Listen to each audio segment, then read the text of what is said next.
Bienvenido a mi canal de YouTube Mecanismos de Norma Mecano. Bueno, pues en el vídeo de hoy vamos a ver un mecanismo muy sencillo, que es una reductora, que la hacemos además con engranajes planos. Lo que pasa que la característica que tiene es que los engranajes están acoplados y por lo tanto solo necesitamos dos ejes, un primario y un secundario, a pesar de que la reductora como tal, pues tiene tres etapas, más una cuarta etapa que añadimos con el acoplamiento del motor.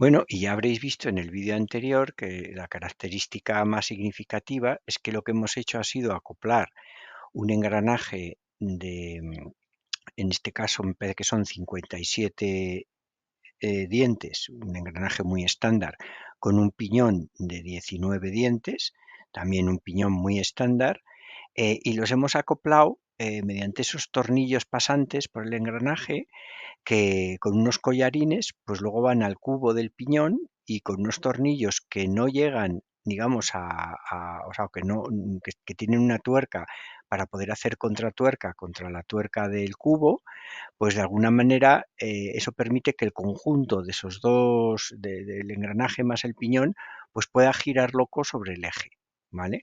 Esto lo que nos permitiría, pues es que con solo dos ejes podríamos, digamos, hacer una reductora de múltiples etapas.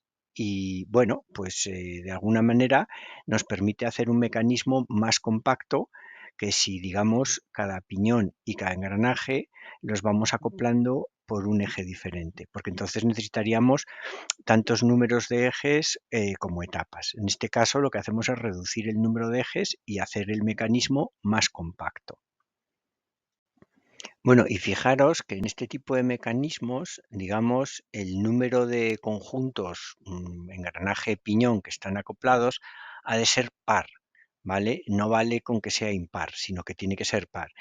Entonces, bueno, pues aquí si os fijáis, el primario, que es el que está acoplado al motor y que sería el eje superior, pues lo que tiene es, sí que tiene fijo mediante tornillos prisioneros, pues un primer piñón de 19 dientes, que engrana con el engranaje de 57 dientes del primer conjunto.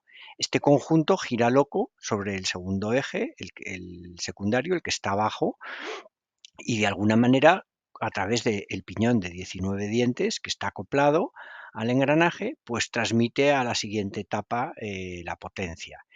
Y de la misma manera, pues digamos que el segundo conjunto de engranajes acoplados, que se encuentra en este caso en el eje primario y que puede girar loco sobre el eje primario, pues transmite a través del piñón de 19 dientes a una rueda dentada de 57 dientes, que esta sí que está fija al eje secundario mediante tornillos prisioneros. Entonces, fijaros que aquí la relación que tendríamos, como digamos la reducción que conseguimos con un piñón de 19 dientes y una rueda dentada de 57 es de 1 a 3, pues la relación digamos, de la reducción sería, bueno, de 3 a 1, perdón, pues la reducción sería de 3 elevado al cubo a 1, que eso es 27 a 1. Entonces, lo que es en sí la caja reductora, pues nos da una reducción de 27 a 1. Cada 27 vueltas que da el eje primario, pues da una vuelta el eje secundario.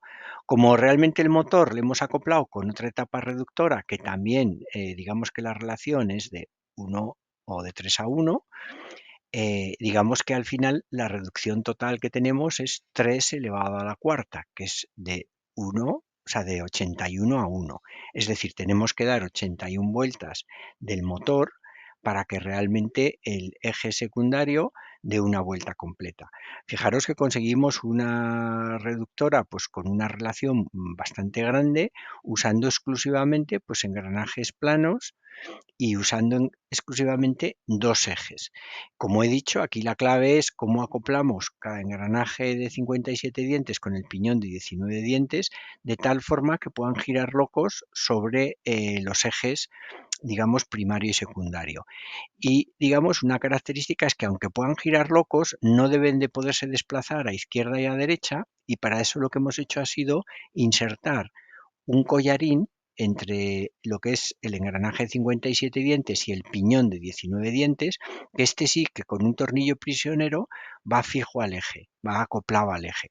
Entonces el conjunto puede girar loco, pero no se puede desplazar a izquierda y a derecha. Y eso nos permite pues hacer un ajuste del mecanismo bastante fino. Bueno, yo creo que es una solución bastante sencilla, pero que me parece compacta, interesante y que por eso os la he presentado aquí. Bueno, pues aquí vemos el mecanismo girando ya a mucha más velocidad, no como en el primer vídeo.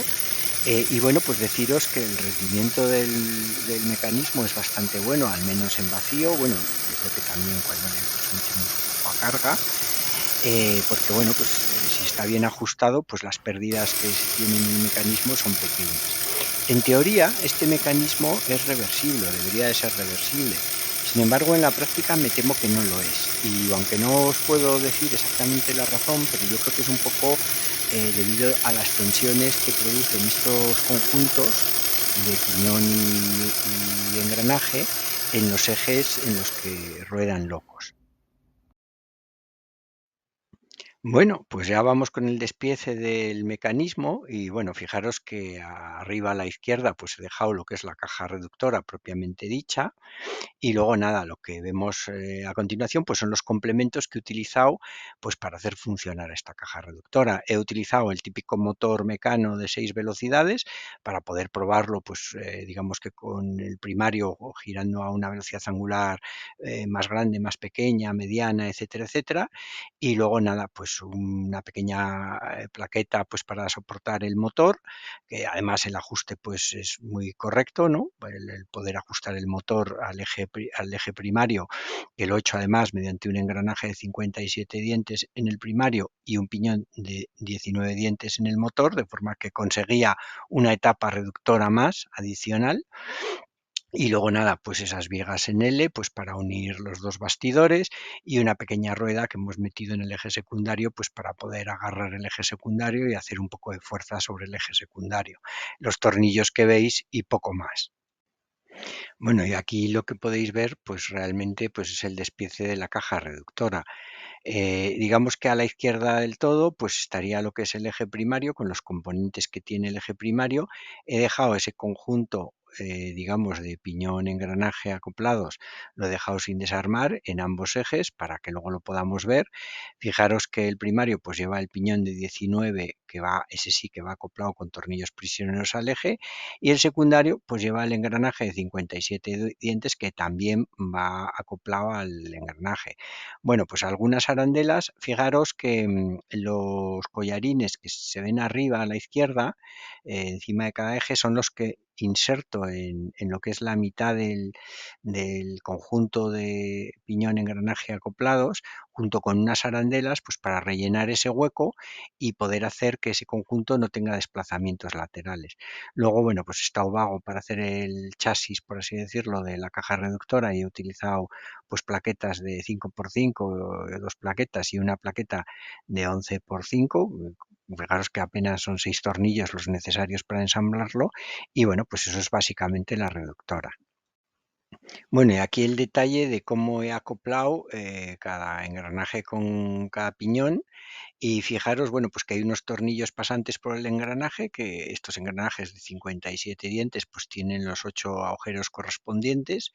Fijaros que además los cubos, digamos, del engranaje y del piñón están hacia adentro, y eso es porque realmente, si os fijáis, los collarines que se unen a estos tornillos pasantes, a los tornillos pasantes, invaden un poco pues la zona del piñón. Entonces, bueno, pues aquí también me planteé poder utilizar piñones de 19 dientes más anchos, pero como quería hacerlo con elementos que fueran lo más estándares posibles, pues entonces eso efectivamente me obligó a ajustar muy bien pues este ensamblaje, ¿no? Bueno, pues sí que tiene un cierto ajuste, tuve que hacer unas ciertas pruebas, pero bueno, yo creo que al final con esto pues quedó bien y hay espacio suficiente, digamos, en el piñón para poder acoplar la siguiente etapa sin que los tornillos que van por el otro lado del engranaje pues peguen contra los collarines, ¿no? Y fijaros que luego, bueno, pues hay que usar 3 arandelas, en función un poco también de los tornillos que utilicemos y bueno, pues de alguna manera, pues eso es un poco la clave. Había dicho que los tornillos, era necesario poner una contratuerca. Bueno, pues fijaros que no ha sido necesario en los tornillos, digamos, cuando se acoplan al piñón, no es necesario contratuerca. Sí que es necesario poner una contratuerca en el collarín, ¿no? En el tornillo pasante, en su acoplamiento al collarín, pues para fijarlo. Pero bueno, ni siquiera ha sido necesario poner esas contratuercas al lado del piñón que hubieran sido complicadas de ajustar.